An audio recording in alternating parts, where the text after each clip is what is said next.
This is Platemark. My name is Ann Shafer, and I am your host. I'm an independent curator specializing in prints and printmaking. This is Series 3 of Platemark, a series of interviews with really fun, smart, amazing people who occupy various roles in the print ecosystem. Today's guest is Allison Tolman, who is a second-generation dealer of contemporary Japanese prints. She is in New York as a private dealer. You have to make an appointment to get to her. And her dad is still at it in Japan, believe it or not, in Tokyo. So they have quite a legacy going on there.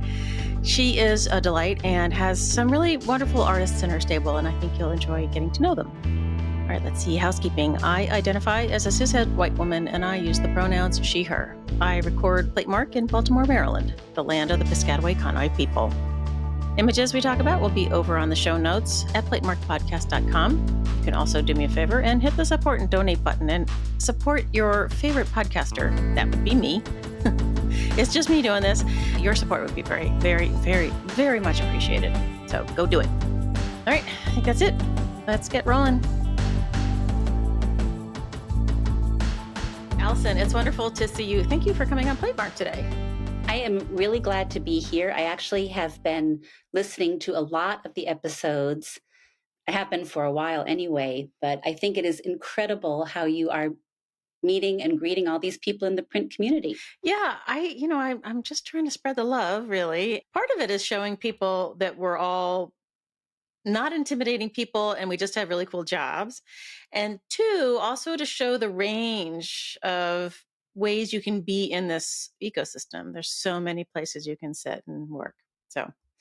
And I think probably that is where I come in, because certainly, although Japanese prints, they're incredibly famous, right? I mean, it is very rare to meet somebody who hasn't at least seen some depiction of the Great Wave of Hokusai.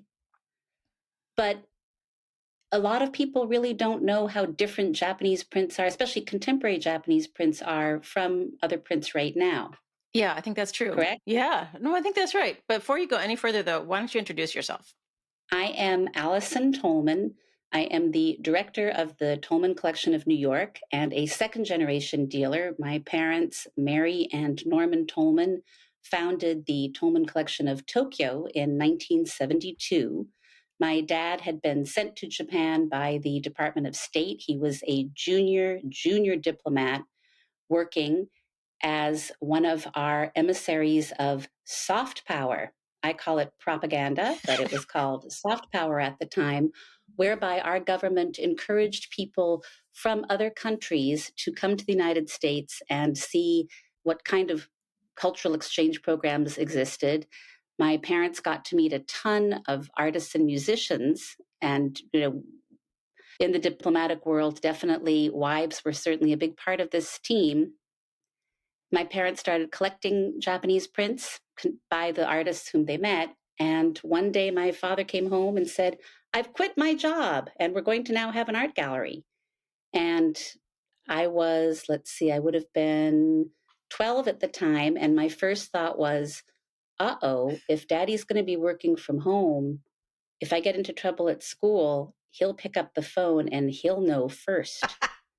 So 52 years later, my parents' gallery is still continuing in Tokyo, it's a remarkable accomplishment for any foreign company in Japan, but especially for a tiny art business. It is really a tribute to my parents' vision and to the fact that so many artists thought, these Americans are wonderful and they want to promote our work and we're going to sign up with them. And many of the artists with whom we started, and unfortunately there are a few who have passed away, but a lot of the people whose work my parents started with are still really a mainstay of our gallery. That is amazing. So your parents have lived in Tokyo for this whole time? My dad is still there. My mom returned to the United States about 20 years ago. Oh, okay. All right. And at 12 years old, did you stick your toe in and say, this is kind of cool, maybe I'll check it out? And then when did you sort of dive in? Well, as you know, when one is a tween or a teenager, the last thing you ever want to do is have anything to do with what your parents do, because that is just the kiss of death. But my sister and I were constantly taken to artist studios. We could ask questions of the artist that as an adult, sometimes one is reluctant to do. I remember asking Toko SHINODA, who is this, she passed away 2 years ago, but she's this brilliant, trailblazing abstract calligrapher and painter and lithographer. And her work is minimalist. And I said to her, well, how hard could that be? And, instead of snapping at me because I was, 13 or 14 at the time, she said, it doesn't take long, and yet it takes a whole lifetime, which is a Oh. very calm and soothing thing to say to somebody. And I reminded her of this remark, several decades later. And she said, yeah, well, if you'd been an adult and asked that question, I would have bit your head off. But I think the artists really enjoyed that, we were there in their studios and watching them. But yet again, it's something that I never thought of doing. I mean, art dealers, our world is so volatile, I think is the right word. I mean, you can have really great months when you have a successful art fair and everybody loves the prints and you sell everything and you're so happy. And then you can have an art fair or you can have people come and look at prints and think, I mean, this is nice, but well, I'm really thinking more of an investment, which is disheartening. And then you just have to move on and think, well, I love them. And I'm not a greengrocer. These things don't spoil. They just keep on being beautiful every single time. And, that's one of the amazing things. And one of the things that I always like to tell people what makes contemporary Japanese print so special is that the artists, for the most part, do all the work. So from simple things like ordering the paper and the ink. I mean, forget the sheer creativity of coming up with whatever design you're going to put down on the plate. But they do everything, and it's probably one reason why the prints are so accessible in terms of price is that there aren't a lot of middle people involved. Huh. It is a long game, this whole art dealer thing. But historically, the model of doing all of it yourself, from ordering the paper and the inks, that it's a radical change, right? It was certainly radical. I mean, they say that the very first person in Japan, at least, who had this epiphany was Yamamoto Kanae. I think the first print that he ever did all alone was either dated from 1905 or 1906. And the Japanese had gone through these wonderful iterations of, the very, very first woodblock prints were from an empress in the 8th century who had commissioned Buddhist prayers. And the quickest way to reproduce these prayers was through woodblock printing. So that's from the 8th century. And then, people had made prints, always woodblock. But it took a while for the Japanese to learn about these new printing processes, especially because the country was shut for several hundred years. But when people started traveling to Europe and America and realized, oh, there's lithography and there's screen printing and etching. These really didn't come into anybody's ken, I would say, until the 19th century, Oh, or wow. late 19th century. Wow. And they've caught up really fast. Yeah. I mean, I have so many questions, Allison. One, you work out of your house, so you're a private dealer at this point. Correct. Yeah. And is it the same company as the Tolman Collection in Tokyo, or are you guys separate entities now? We are separate entities. I have been toying with the idea of having a gallery for many, many years. But as we all know, well, I live in New York, and rent in New York is absurdly expensive. And the idea that I could work as a private dealer and have my own schedule and then participate in as many art fairs as I could has been a business model that so far works really, really well for me. I'm incredibly grateful to my sister who rebuilt my website during the pandemic at a time when I was forced to stay home, couldn't budge.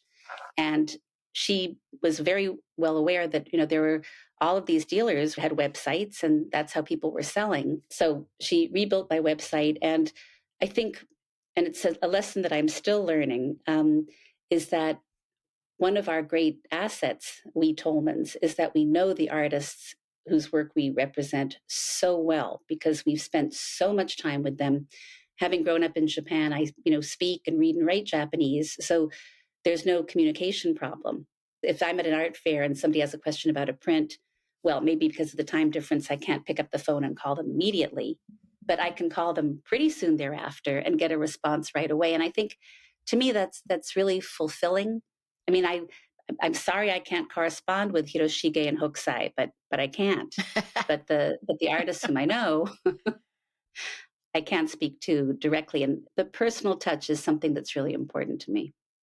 Yeah, I think that's something that's probably falling by the wayside with all of the internet buying that seems to be happening more and more frequently. It's like you're almost like a concierge, you know? It's a very Right. personal, yeah. It's a totally different model and it's delightful. Well, some people may not like it. I mean, I've had my fair share of people who say, but no, no, no, I want this shade of lime green for over the couch. I have had little skirmishes with those kind of people. I mean, I'd love to help you if I could, but in the meantime, you should really appreciate why this artist is doing what they're doing. And it is not in that shade of lime green. Nor are they willing to, change their ink color just for you. Right, Yeah, my right, husband's always asking, can you do it in turquoise? And I'm like, Chris, right. please stop asking the artists to do a different colorway, please. But it's also interesting, and I'm sure you found this too, with living artists who are excited to get feedback from the public. I mean, when I've been with artists and somebody says to them, well, why did you decide to do this size? Or why couldn't you do this, bigger, larger, fatter, whatever? It's always interesting to have the artist hear that feedback and think, oh, people really have specific requirements. Because Hmm. often when I say, well, why did you produce this image? It's, well, I had to. It just had to come out. Oh, Something in me made me do this, and this is what I want to do. And that's always so interesting to me, rather than people who will, produce infinite variations on one theme. I like this idea that artists are constantly searching and creating, and all over the world. But I only know about artists in Japan, but people in Japan, because the lockdown there was so restrictive, people really retreated within. And for some of our artists, it was wonderful. I mean, one woman who used to just do black and white ended up experimenting with color, and just had so much fun increasing her palette. Somebody who had always done representational work thought, what if I tried abstract? And so people had really, some people became incredibly depressed and didn't make anything. yeah, I think that's true. I've said before on the pod that the pod is birthed during COVID, and it was because I thought, if this kills us all, I have things to say. Not shy. Does the gallery on either side of the ocean have historic material? When my parents started their business, they really were interested in promoting the people whom they knew. And along the way, some ukiyo-e drifted into their collection and were sold. It's not something that we know a lot about. And with ukiyo-e and with the fact that there are so many different states and so many printings of very, really famous images, it really is best to leave that to the people who are specialists, because there are a lot of differences, and there's a lot of price differences too, Oh, for sure. even with posthumous work and work from the time of the artist. I myself, while I think probably intellectually I can appreciate the delicacy and the beauty of the printing of historic material, again, I think it's going back to this rapport with the artists. It's fun for me to show the work of people whom I know, who I've spent time with.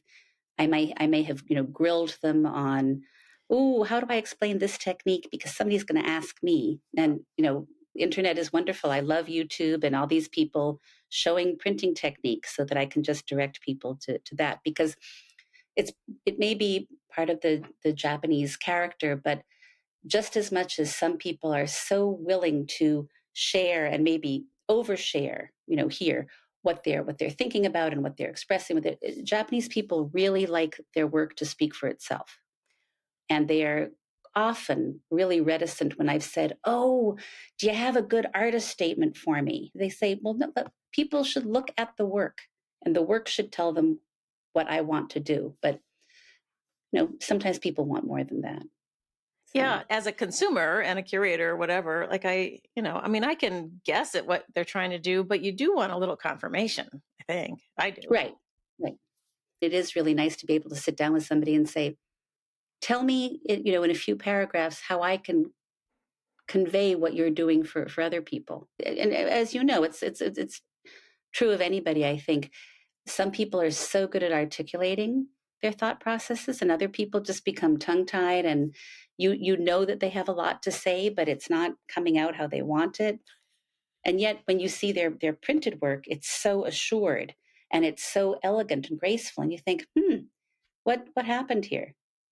Well, and the So other thing that happens, and I've had several artists tell me this over the years, that they're working along and they're producing a body of work that, say includes an element of this, that, or the other thing. And it's not until 15 years later that they recognize what it was they were trying to say. It can be a to problem. me, it seems that wouldn't be as true in Japan because people are so deliberate.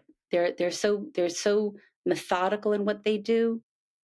But I can't say I've met every single artist in Japan, so it's happening more and more that people become more confident with their English skills, and so they come to New York. And it's been fun meeting Japanese artists who are trying to make their way here and trying to figure out where they fit in. I mean, the print community, although it's, I mean, we're in the print community, you and I, Anne, so we Mhm. think that the print community is big, but it's just one tiny part of the art market.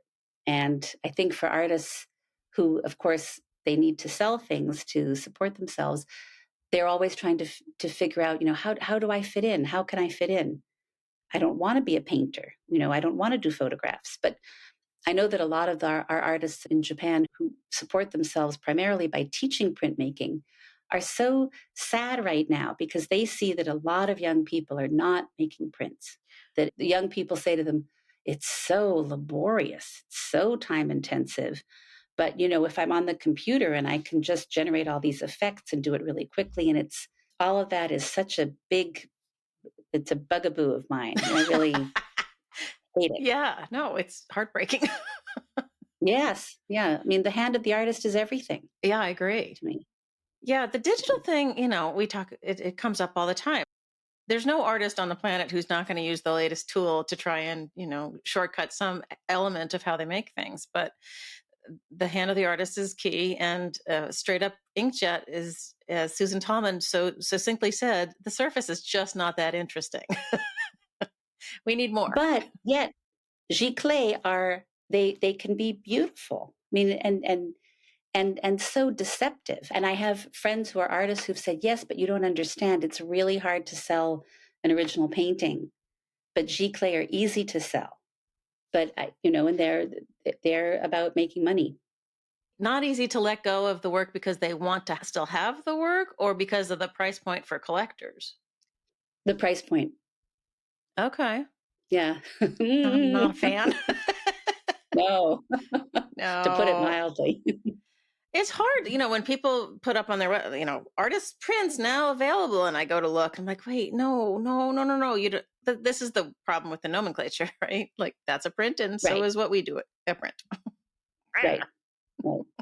And that's one thing that I'm finding that I really have to do, as I said earlier, because I'm a private dealer, I participate in a lot of art fairs. And some of the print fair it's certainly easy. People going to that fair, for the most part, know what prints are, know and respect and love prints. But for example, when I do the affordable art fair, there are many people who, when they hear print, they are immediately equating it to, oh, on the copy machine and you push print and there many copies come out. And once you educate people, you can just see their eyes widening. And, when they hear, this is what that person had to do to make this, it's so huge. And it makes me sad that we are not teaching more about printing because people are blown away. And then they think, and it's only that much money. I mean, they had to do all that work.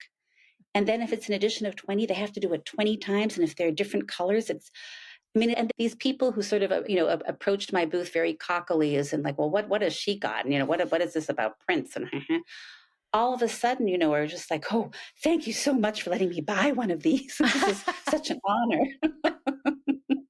Now that may it be because of my strict stance, because I don't let anybody touch anything at my table, but that's That's true. That is true. I reached for something the very first time I met you and I got a tisk tisk. I was like, oh shoot. Sorry. Yes, and it's always the people who should know. Right. Yes. I'm sorry. It was years and But years speaking ago. of seduction, I mean, I think that is one thing in Japanese prints. They are the texture, the color, the imagery. It is very tantalizing. And if you see a whole pile of things, you think, well, what's underneath there? If this top one is so great, show me more. And unfortunately, I'm chatty. And so sometimes while chatting, I'm not, flipping the prints as rapidly as I could be. So note to self, Right. talk less, flip more. But I mean, you have to do both. You have to, the education Right. piece is critical, right? It's It's so it's crucial. I know. I feel like we've been having the same conversation about educating the public about prints and printmaking since the 60s, when the print council started with their what's an original print Hmm. thing.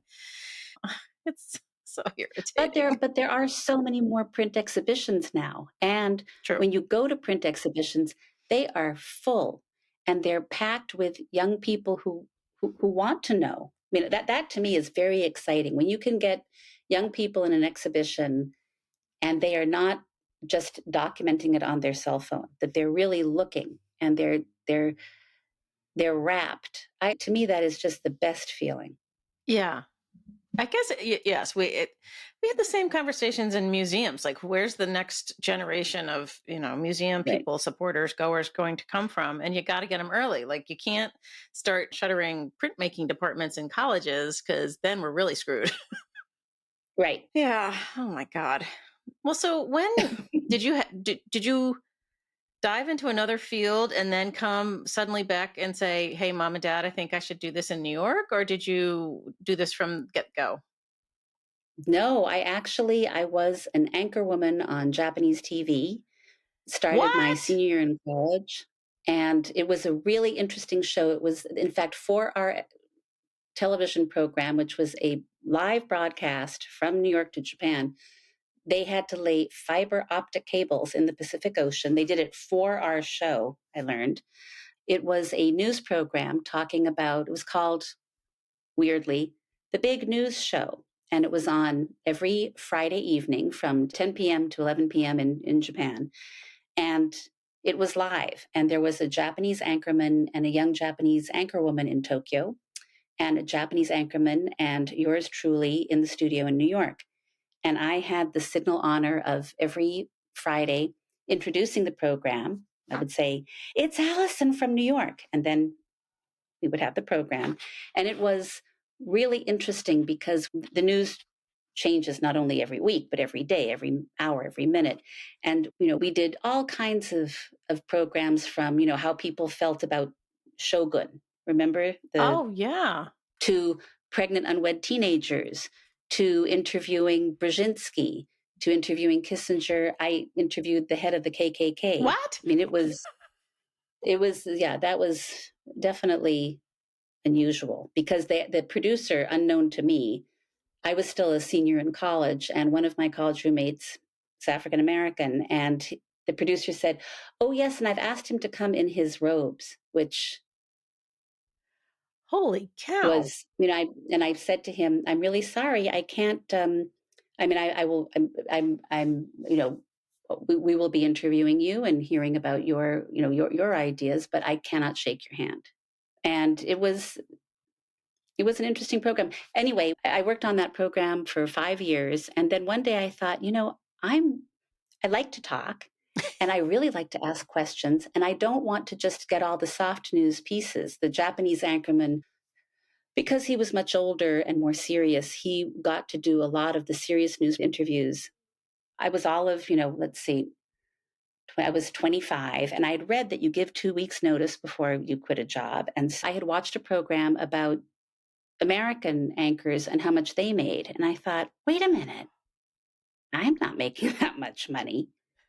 I mean, this was a program about, Barbara Walters and all those people and so I went into the office the next day and said, "Well, I just watched a TV program last night and I'd like a raise." And they said, "Oh, Allison, how, ha, ha, ha." And I said, "No, no, I'm serious. I mean, I wasn't good at the beginning. I could never see where the camera was. I mean, I would always be turned over here and they would be, the technical director would be waving his arms and saying, "Camera's over here." And because it was live, of course, people in Japan thought, what a nut she is. I'm sure, that wacky foreigner. But over the years, I did improve. Anyway, so I quit. And it was kind of interesting because the executive producer of the whole show flew from Japan to, now, Allison, now why would you quit? And I said, well, I asked for a raise. I wasn't good at the beginning. I'm better now. And I want a raise. I mean, I've been here for 4 or 5 years. And he said, well, surely, because this is Japanese culture, surely you're not living on what we pay you. Because in Japan, if you're a single woman, quite often you live at home to save money. And I said, oh, you must understand that my parents gave me a wonderful college education. And then they said, sayonara. And so Right. I certainly am. And he said, oh, well, we had no idea. Well, we could consider something. I said, nah, I've really enjoyed this job, but I'm done now. You weren't supportive when you could have been. You know, 25-year-olds are so self-important. And so then I thought, what do I know how to do that only I can do? And just at the same time, my roommate, who was another college roommate, she and I had been living together in New York. She also quit her job and she was working at Morgan Stanley and she knew all about business. And I said to her, I know what, let's be art dealers. My parents have done it. How hard could it be? And I called my parents and said, okay, Cheryl and I have this great plan. We're going to be art dealers. We know that we have to send some money for inventory. And then, and my mother, who had picked up the phone, said to my father, get on the other line. We have a problem. So my parents actually were incredibly supportive. They have never once ever said to me, told you so, because I had said to them, how hard could it be? You guys do it. It's been an incredibly fulfilling and yet challenging because, again, so many people know about the old prints, the ukiyo-e, even in museums. When I've tried so hard to meet museum curators to get them to understand that yes, they have these fantastic collections of old prints, but what people want to see is what happened in the interim. I spend a lot of time trying to encourage people, and it's hard. I mean, people love looking at the images, but I don't know, it's some people get it. And the most unlikely curators will say, you know what, I totally get this. And then other people who you think would be more sympathetic to the cause are just like, well, you know what, we just don't see quite how. So if you were to say to me, what's your biggest challenge? It's getting people to take contemporary Japanese prints seriously. Possibly, it is because a lot of them are really reasonable. And maybe that's why. I mean, sometimes people like it when things are very expensive because it means that there's a value to them. So stupid. I don't know why that is. I feel like in American museums that are, encyclopedic of some sort, that when you say the Department of African Art or the Department of Korean or, Asian as a whole, Toto, that means historic. And it's a rare museum that's tiptoed into contemporary in those regions. I mean, just when I was at the BMA, just starting to get a handle on contemporary art from various countries in Africa, because Africa's not a country, Mm-hmm. people, surprise. And the same with Asia. Like there would be a little bit of maybe a contemporary Korean ceramic, something that would come in. Like it's very tiptoey. And I don't know what that's about. It's weird. And then what is also this whole trend with museums to also telescope everything into one? To get rid of the print department Oh, well. and to put it. That's shocking. Yeah. Yeah, that's a whole other. Yeah, it's heart failure time for me. Mm-hmm. Yes, when they hand over the American prints and drawings to the American paintings person, and likewise the other areas. I mean, it makes sense sort of in a weird way, but it doesn't allow for the minutia that comes along with print collecting Exactly. that you don't know until you're in it, really, which is the problem. Those directors have no idea, I think. Sorry, people. Right. And I think that it just speaks to the corporatization of a lot of museums, that they think, well, it's art and we can just all lump it together. But But as you said, there's the minutia and there's a different way of looking. One looks at prints differently than how one examines a painting Hmm. or examines a textile. Our eyes are trained differently. Do you think that's partly because there's so many variations and techniques that part of it is taking in concept and aesthetics, but also kind of reverse engineering how the artist got it made or made it themselves? I think so because, I mean, again, not a painting person, but painting to me is, brushes and paints. But printing, I mean, you've got, stone and copper and zinc and wood. And I mean, there's so much that you can do. And so, yes. Yeah, the variety, I think, is part of Right. it. Yeah, and I think it attracts a certain kind of mind, and you can see this play out with the curators. The painting curator, might be a 19th century French person in the collection, and their institution has maybe 200 paintings. And I think I would get bored. I think there's a kind of person who's like, "What else do we have? What can we do Right. next?" Keep digging. Exactly. When I meet a curator, I typically say, listen, if you happen to have any 20th or 21st century Japanese prints, I am happy to come over and tell you what you have. There is this difficulty with sometimes being able to decipher a signature or read a title. Many Japanese artists want to be international, and so they will put the title on occasion in Roman letters, but not always. And so people end up having these things, they don't know what they have. And, some artists were really, really popular at one period. And then after that 10-year period, never made anything. Let me just say, for me, there was a definite intimidation factor diving into the boxes with the Japanese prints, the historic Japanese prints, because Oh, like that such and such handed down his name. I'm like, what the hell are you people doing? How are we supposed to keep this all straight? And it's so intimidating. And the language barrier is just, it's tough. It's really hard.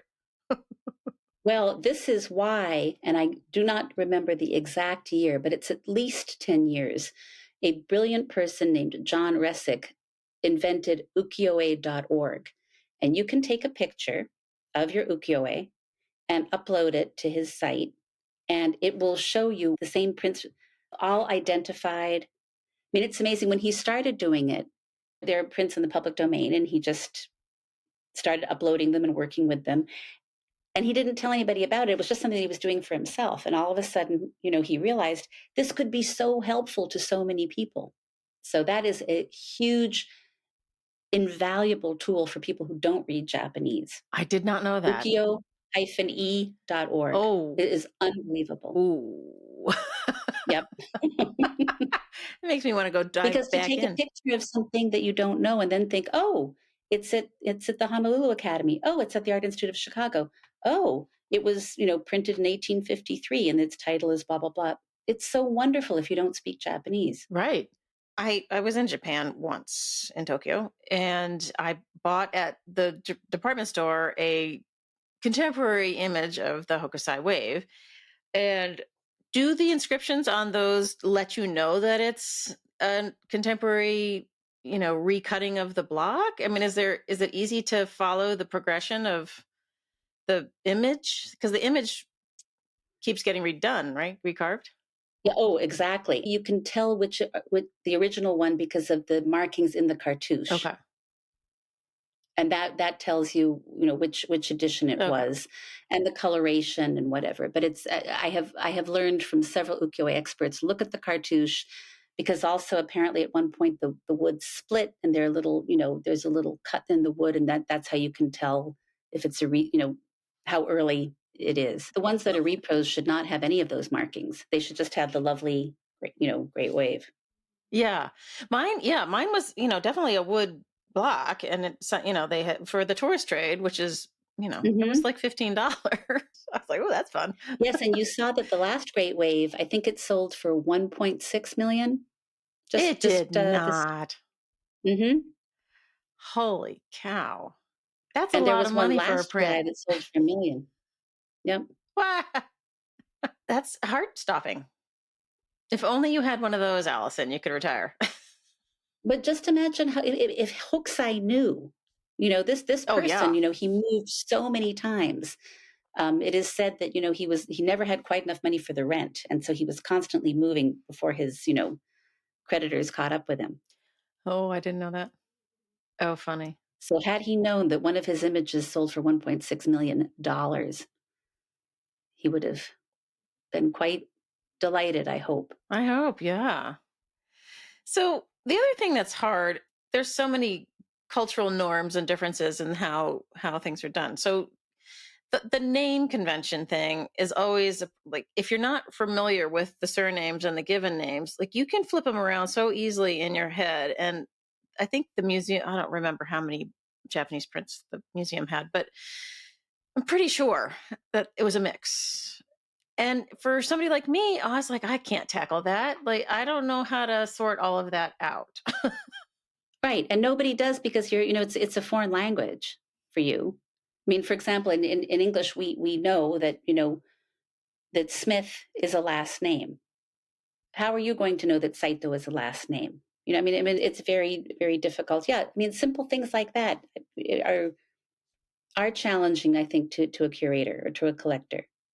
Well, yeah, and you're already covering all, the entirety of Western printmaking history, and suddenly you're supposed to be Right. an expert in, Japan. It's very, like, I feel like there should be a foundation that funds, a 3-year project for a curator to go and catalog fully and completely, these pockets of prints all over the place, because I'm pretty sure they're all badly cataloged. Well, the MFA Boston did get several years ago. The Museum of Fine Arts Boston has arguably, I think, the largest collection of ukiyo-e. The numbers range from 50,000 to 70,000 prints. Oh, God. And there were, certain collections came into the museum's holdings with a stipulation that they couldn't be lent out. And there were curators at various times at the Museum of Fine Arts who, wouldn't even let the public make an appointment to see them. I mean, this is back in the 60s, apparently. There was this very eccentric curator who felt that the collection really was for him and he Oh, could study it, but nobody else could get in there. wow. Luckily, the current curators are much more generous. Right. Um, but they received a grant that was matched, I think, by somebody else because of the sheer volume to digitize their collection. And in that process, they realized, just as you said, things had been miscatalogued, things had been misread. But it's what an undertaking. And Oh, if yeah, for sure. if every institution could have that, it would be wonderful. All right. Well, so let's talk about some of your artists, because the imagery might surprise people. Like, I was delighting in the artist you have, whose name I can now not remember, the woman who kept having boats and things on her head. Yes. So she Fantastic. is, and thank you for bringing up her name because I am excited. I mean, one of the things that I really have felt is very important is to promote more women artists. I mean, we know that there are so many wonderful artists, but as many of our artists who are women have told me, still in Japan, it is a much more traditional society still, and who is raising the family and who is making the dinner and who is that it usually is the woman. So it's hard to be a working artist and still want to be a wife and a mother. It's really challenging. And in fact, our new artist, her name is Kawamura Sayaka. So she's doing these wonderful water-based woodblocks, which, as you said, often have these women sort of staring out at the foreground. And her father and her grandfather were commercial fishermen. So she likes this idea of rendering homage to them by putting boats on the women's heads. And she said it's supposed to be sort of a dream feeling. That's why her colors are soft. But what I like about them is that they don't seem particularly of any country. I love the wood grain in them. I mean, I love the printing of them. I mean, her editions are small. They're either editions of 5 or 10. It's because they're big. And she said, I just can't, I can't print more than that. It would be really hard. I mean, she teaches full time. And I said, well, when do you print? And she said, well, I come home and after dinner, maybe I'll sketch or something, or I might carve, and then I print on the weekends. And she has a big flat table in her and she said, my apartment's small. Many apartments in Japan are small. And she will, with her baren, that burnishing disc, she'll run around the table and print part of it and then run around and print more. And she's so calm while she's telling all of this, which is lovely. She's amazing. What was really fun is that last November at the print fair at the Javits was the very first time that we had brought her work to New York. And because I've been in this world for a while, there are many people, many master printers who I know. I'm on the board of the Print Club of New York, so I know to say hello to people, but I don't know them well. And it was so exciting to have these people stop by the booth and like do a double take and say, "Who is this? Oh my God, look at this printing!" It was so affirming of, yay! I'm really glad that I'm showing this new artist because people get it. And then there were, the regular public who just thought these are fun and they're different. And especially what's interesting, because a lot of Japanese art is so small, they're big. They They're are big. 31 by 31 inches or 39 by 39. That's a lot of woodblock. It It was it is a was lot of it was woodblock. really really gratifying because I often feel that I'm soldiering along, showing exquisite art that people think, well, this is not a known name that I've ever heard of. So could it be any good? So it was really, I felt really good. And she was very happy too. Even though she didn't know maybe some of the master printers' names, just to hear that people in her field would recognize and appreciate what she's doing was just wonderful. I feel like there's part of the print curator, and maybe this, well, I don't know if this is true across the board, but I feel like because we have so many images in our brain by well known and not well known that the lack of name recognition for me is not a problem.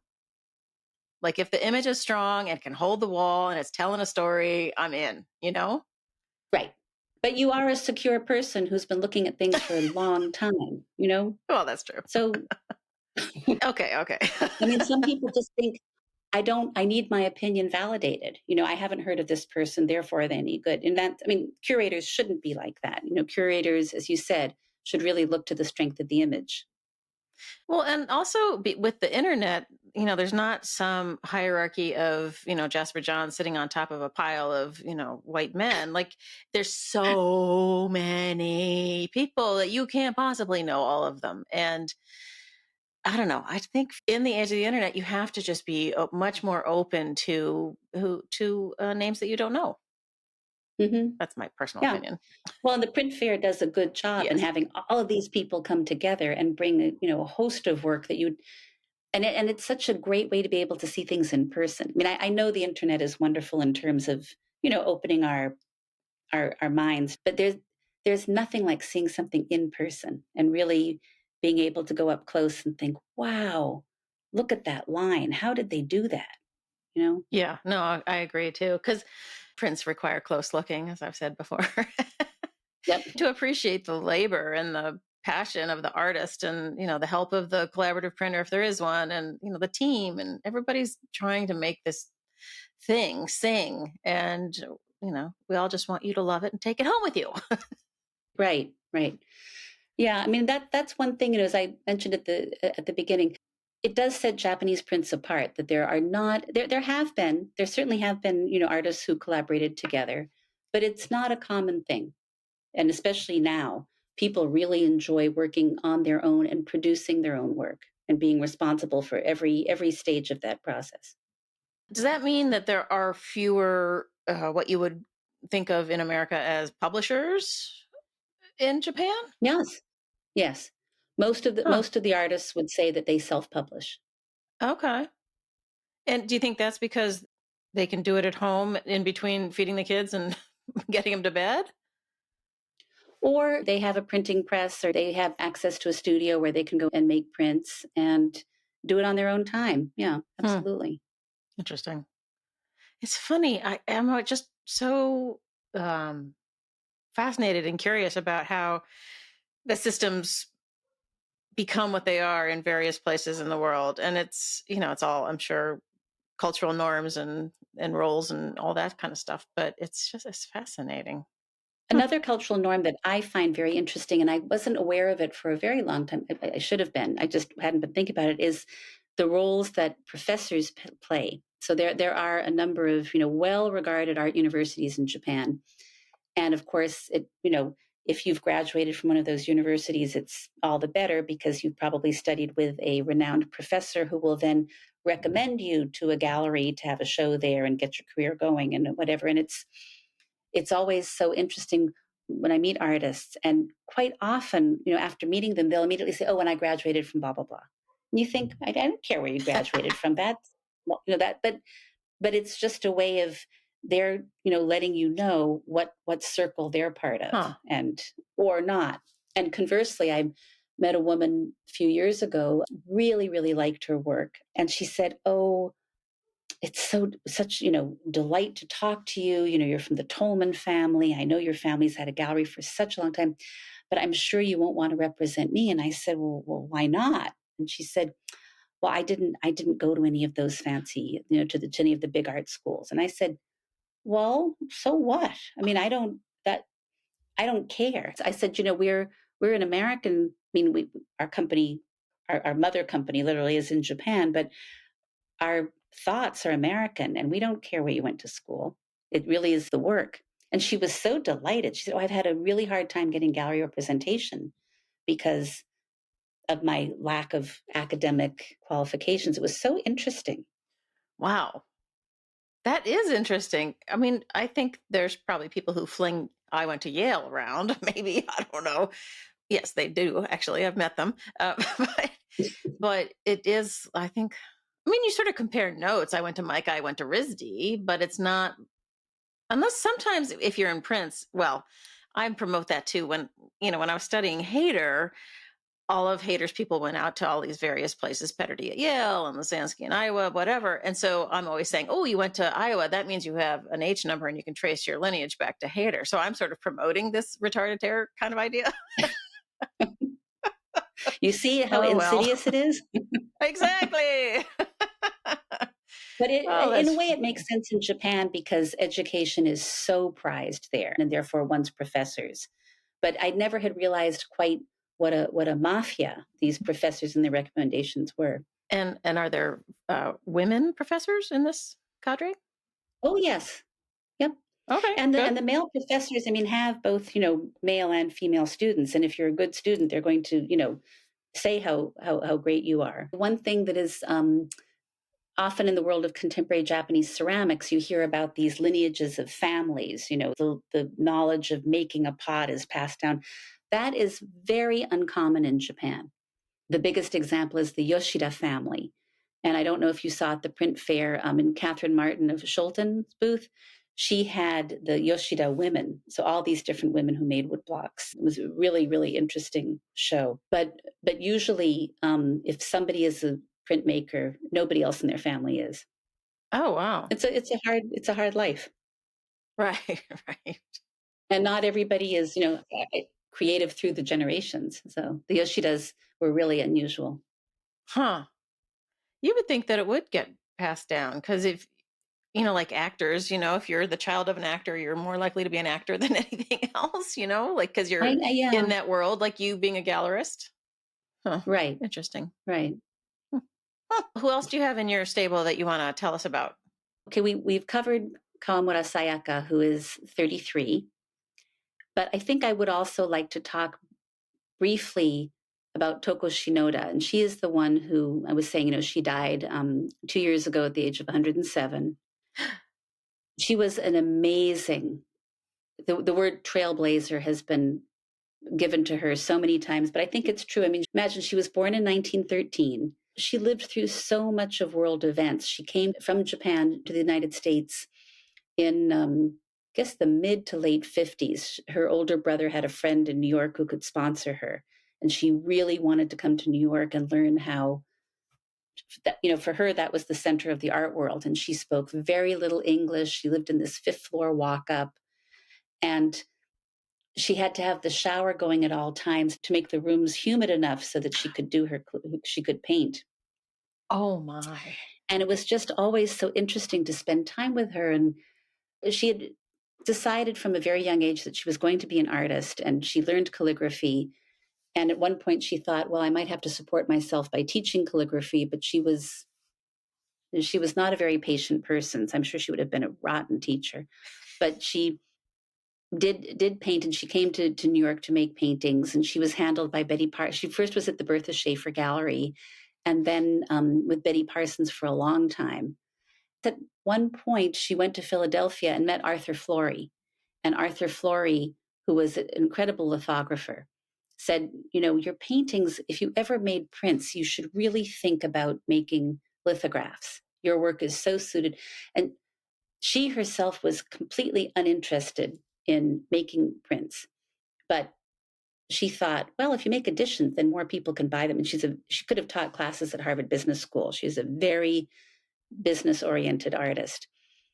Anyway, so I guess Arthur Flory showed her what lithographs were like, and she went back to Japan and met Kimura Kihachi, who was a master lithographer, and they collaborated for decades.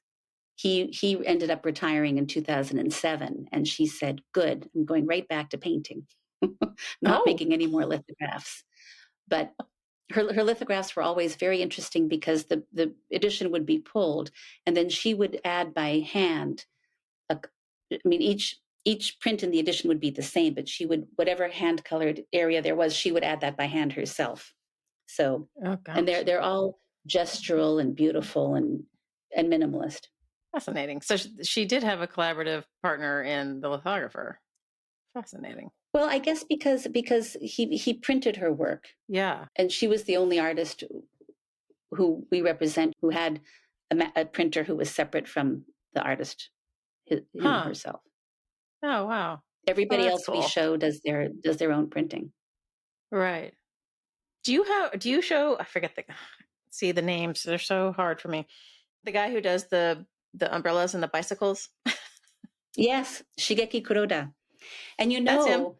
So Kuroda-san has been doing that, again, talk about decades. He hit on that. He wanted to convey the passage of time. And he thought, well, if you're moving on a bicycle, if you don't move, you'll fall off. So therefore and he loved the idea that the, umbrellas are a half circle, wheels are a circle. So it's those two shapes going together.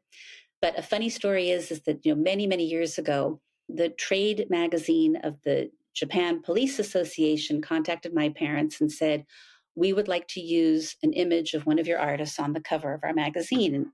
And it's an artist, Shigeki Kuroda, Bicycles and Umbrellas. And so my parents, got Kuroda-san's permission. The image was put on the magazine. I think a few policemen may have showed up at the gallery to maybe buy the print. It was very exciting. And then about a month after that, we received a letter from the association saying, while we have enjoyed the use of this beautiful image, please note that in Japan, it is dangerous to operate a bicycle while holding an umbrella. So this speaks to the seriousness of Japan. Oh my God. Oh, Jesus. Compositionally, it just works perfectly. Yeah, I wasn't really about to try it myself. I confess. Now, how do you know Shigeki Kuroda? Before I started the podcast, I was blogging. At the beginning of the pandemic, when I thought everyone was going to die, I started writing, and it was just sort of reminiscences about things that I had bought for the collection at the BMA or not bought and wished I had.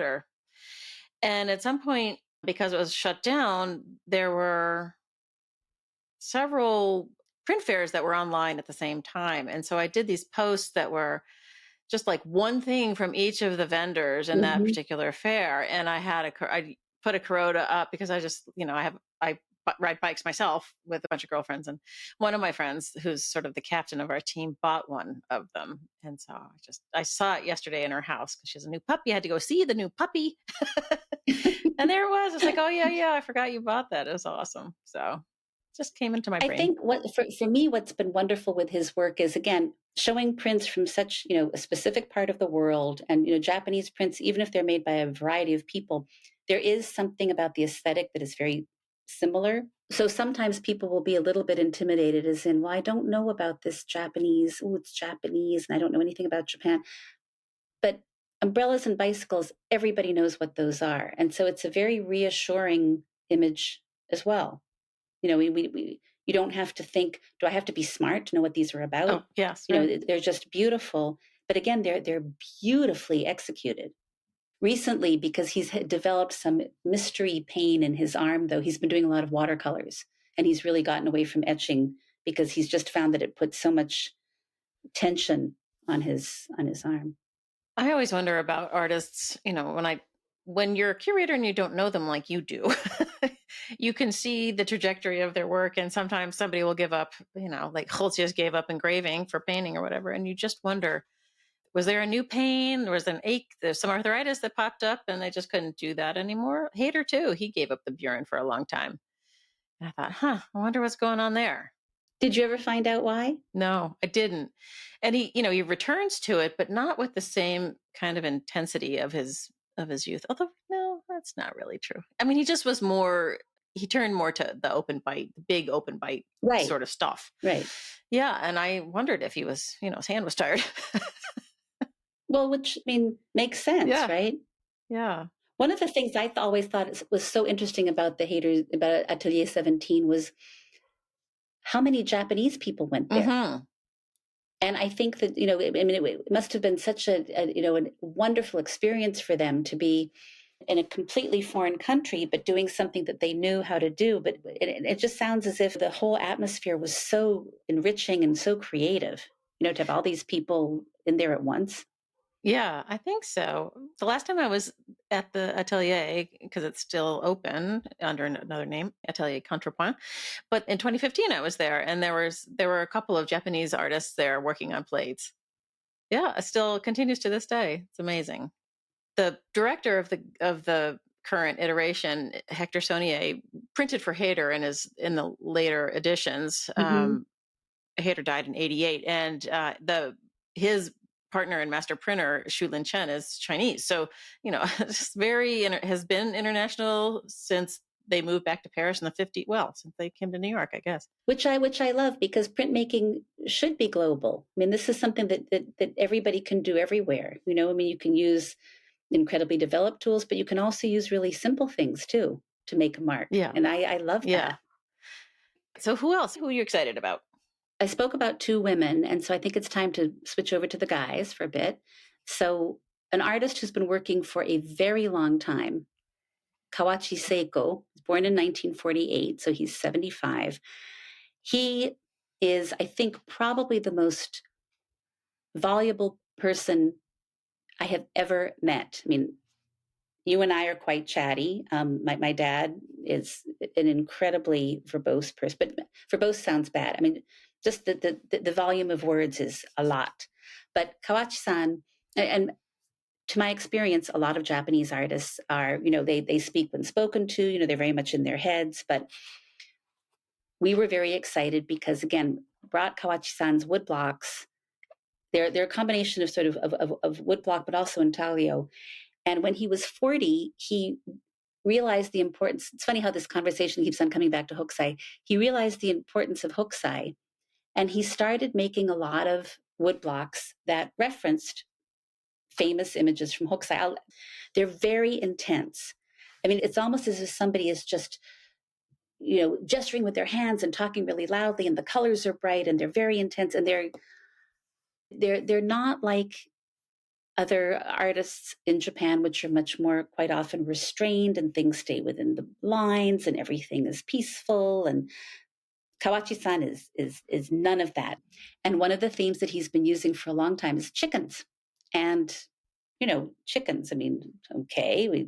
And I said, now, Kawachi-san, I really need to know, because people look at your work, and quite often the first thing they do is, they do get the reference of the Great Wave or the whirlpools of Naruto or whatever. But then they see the chickens. And what is this about chickens? And he said, well, I feel, and I felt it for a long time, that Japanese people are cooped up, just like chickens are cooped up. And we're all, just crammed in together, and there's no time to think or be one's own self. And so I'm releasing them, letting them fly away so that people can have their own path. And he went on talking a blue streak for about an hour and a half. I thought, oh my God, I'm going to explode. I had just gotten off the plane, so I was having jet lag and then having all this information coming at me. I mean, it was kind of great, but every time I look at his work, I think the person who made these prints, you're exactly the way the prints are, Mm. which is fun. And what was so wonderful was at the print fair is having people just respond to them with that same kind of joyous intensity as in, and tell about the chickens.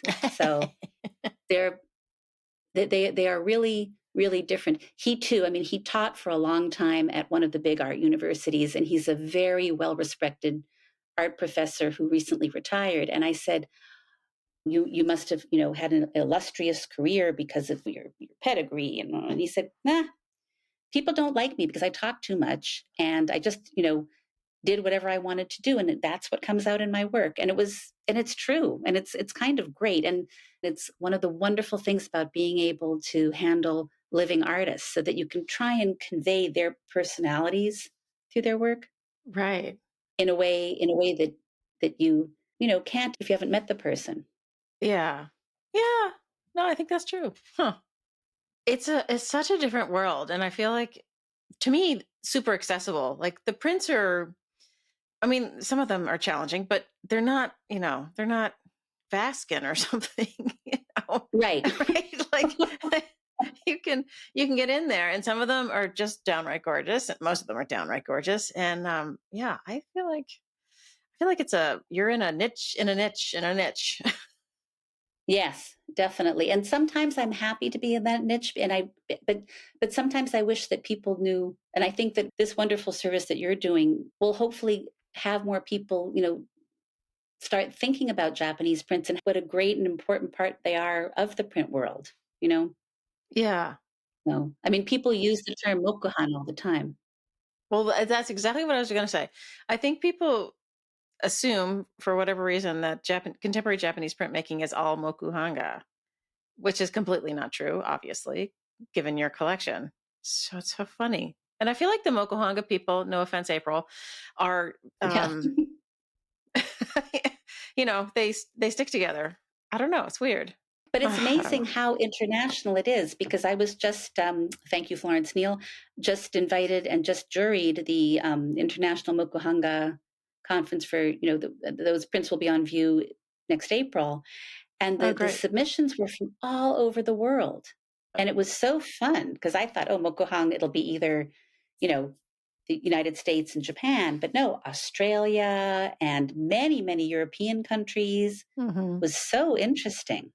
Yeah. So, It's a cool talk about something you can do at home, like it's really, right, I think if I were right. to start printmaking, I'd probably start there. I'm no good. We shall see.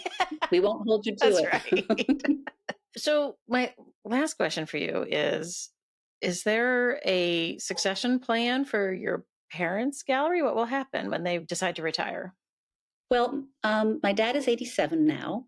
And a couple of years ago, we transferred the ownership of the gallery to me. Okay. So I own both the Tokyo and the New York offices. But we have an incredibly wonderful, competent, and capable staff in Tokyo. So I wouldn't change a thing.